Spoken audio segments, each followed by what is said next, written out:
Наурызға арнап басты тағамдарды дайындап болдым. Ендігі кезек үй жинау. Сәлем достар. Бүгін біз Наурыз мерекесіне дайындық туралы сөйлесеміз. Биыл Наурыз мерекесі Норвегияның Ставангер қаласында бұйырса 5 сәуірде аталып өтеді. Неге 22 Наурыз емес деп сұрарсыз? Себебі бұл айға Рамазан айы тұспа-тұс келіп тұр. Сондықтан жергілікті қазақ қоғамы мерекені кейінірек тойлауды шешті. Қазақ халқының Наурыздың алдында үйді тазарту ежелден келе жатқан дәстүр. Бұл тек физикалық тазалық емес, сонымен бірге жаңа жылды жаңарған көңіл күймен, таза үймен қарсы алу дегенді білдіреді. Наурыздың алдында үйді тазалаудың терең мағынасы бар. Бұл жай ғана үйді ретке келтіру емес, сонымен қатар өткен жылмен қоштасып, жаңа жылды тазалықпен жаңарған күйде қарсы алу дегенді білдіреді.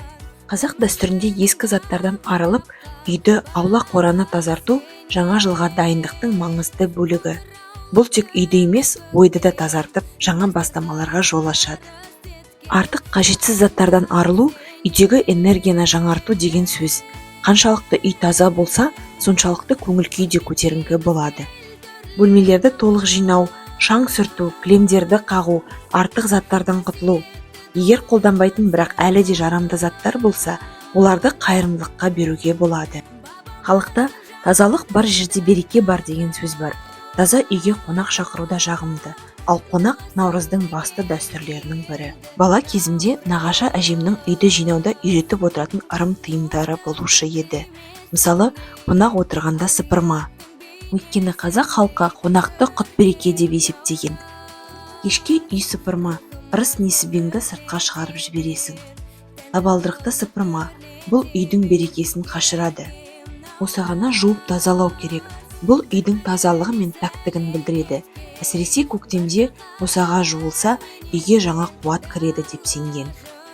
Қоқысты күн батқан соң шығарма, жақсы байлық пен берекеңді бірге алып кетесің деп ырымдалған. Жұма күні үйді толық тазалау берекелі іс. Жұма күні тазалық жасау үйге жақсылық әкеледі деген наным бар. Әжемнің тағы бір үйретіп отыратын нәрсесі ол түскен шашты лақтырма. Құс алып кетсе, бас ауруына ұшырайсың деп кішкентайымызды үйретіп отырушы еді. Астың қасына тырнақ алма. Егер тырнақ асқа түсіп кетсе, ішің бөсір боп өсіп кетеді деуші еді. Осындай ырым тыйымдар арқылы әжем маған тазалықтың ғана емес, береке мен молшылықтың да маңызын ұқтырып отырды. Наурыз тек табиғаттың ғана емес, сонымен қатар адамның да жаңару кезеңі. Сондықтан Наурыз айында үйді жинау дәстүрі әрбір үйде сақталу керек.